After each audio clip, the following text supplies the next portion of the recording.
ഉത്സവത്തിനിടെ ആനകൾ വിരണ്ട് 3 പേർ മരിച്ച കോഴിക്കോട് കൊയിലാണ്ടി മണക്കുളങ്ങര ക്ഷേത്രം ദേവസ്വം മന്ത്രി വി എൻ വാസവൻ സന്ദർശിക്കുകയാണ്. മരിച്ചവരുടെ കുടുംബാംഗങ്ങളെ അദ്ദേഹം സന്ദർശിക്കുമെന്ന് അറിയുന്നു. ഷഹദ് റഹ്മാൻ നമുക്കൊപ്പം ചേരുകയാണ്. ഷഹദ്, പറയൂ.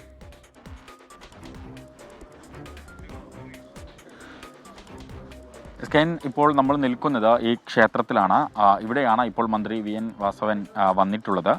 അല്പസമയം മുൻപാണ് അദ്ദേഹം ഇവിടെ എത്തിയിട്ടുണ്ടായിരുന്നത്. അദ്ദേഹം ഇപ്പോൾ ക്ഷേത്ര കമ്മിറ്റി ഭാരവാഹികളുമായിട്ടൊക്കെ സംസാരിച്ചിട്ടുണ്ട്.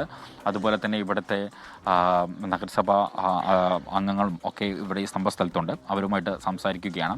അതിനുശേഷം കഴിഞ്ഞ ദിവസം ഈ ആനയടഞ്ഞ സംഭവവുമായി ബന്ധപ്പെട്ട് മരിച്ച 3 പേരുടെ കുടുംബാംഗങ്ങളെ കൂടി മന്ത്രി ഇന്ന് സന്ദർശിക്കും എന്നുള്ളതാണ്. ഒരുപക്ഷെ ഇന്ന് തന്നെ ഇവർക്ക് ഉള്ള ധനസഹായം നൽകാനും ഉള്ള ഒരു സാധ്യത നിലവിൽ നമ്മൾ മുന്നിൽ കാണുന്നുണ്ട്. കാരണം അങ്ങനെയാണ് നമ്മൾ അല്പസമയം മുൻപ് സംസാരിച്ച ഘട്ടത്തിൽ MLA-യുമായി സംസാരിച്ച ഘട്ടത്തിൽ MLA പറഞ്ഞിട്ടുണ്ടായിരുന്നത്. ഇപ്പോൾ ദൃശ്യങ്ങളിൽ കാണാമെന്ന് വിചാരിക്കുന്നു. ദേവസ്വം വകുപ്പ് മന്ത്രി വി എൻ വാസവൻ ഇവിടെയുള്ള ക്ഷേത്ര കമ്മിറ്റി ഭാരവാഹികളുമായിട്ട് സംസാരിച്ചു കൊണ്ടിരിക്കുകയാണ്.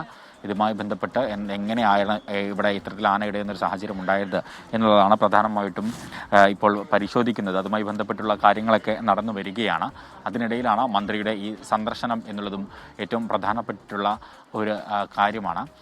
ഈ ക്ഷേത്ര കമ്മിറ്റി ഇപ്പം MLA അടക്കമുള്ള കാനത്തിൽ ജമീല അടക്കമുള്ള ആളുകൾ ഇപ്പോൾ മന്ത്രിക്കൊപ്പം ഉണ്ട്. അതുപോലെ തന്നെ ക്ഷേത്ര കമ്മിറ്റി ഭാരവാഹികളുണ്ട്. അങ്ങനെ വിവിധ ഇവിടെയുള്ള ഉത്സവ കമ്മിറ്റിയുമായി ബന്ധപ്പെട്ട് നടത്തിപ്പുമായി ബന്ധപ്പെട്ട് ചുമതലയുണ്ടായിരുന്ന ആളുകളൊക്കെ ഉണ്ട് എന്നുള്ളതാണ്. ഇവരുമായിട്ട് സംസാരിച്ചതിന് ശേഷമായിരിക്കും ഒരുപക്ഷെ ഈ മരിച്ച കുടുംബാംഗങ്ങളെ അവരെ നേരിട്ട് കണ്ട് സംസാരിക്കുകയും അവരെ ആശ്വസിപ്പിക്കുകയും ചെയ്യുക എന്നുള്ളതാണ്. അതിൽ ഒരാളുടെ വീട്ടിലേക്ക് പോവുകയും മറ്റ് 2 പേരുടെ കുടുംബാംഗങ്ങൾ ഇവിടേക്ക് വരികയും ചെയ്യും എന്നുള്ളതാണ് നമുക്ക് മനസ്സിലാക്കാൻ സാധിച്ചിട്ടുള്ളത്. അങ്ങനെയാണ് ഇപ്പോൾ MLA നമ്മളെ അറിയിക്കുകയും ചെയ്തിട്ടുള്ളത്. അതോടൊപ്പം തന്നെ ഇവർക്കുള്ള ആദ്യ ധനസഹായത്തിൻ്റെ ഗഡു ഇന്ന് കൈമാറുകയും ചെയ്യും. മറ്റൊരു വാർത്തയിലേക്ക്.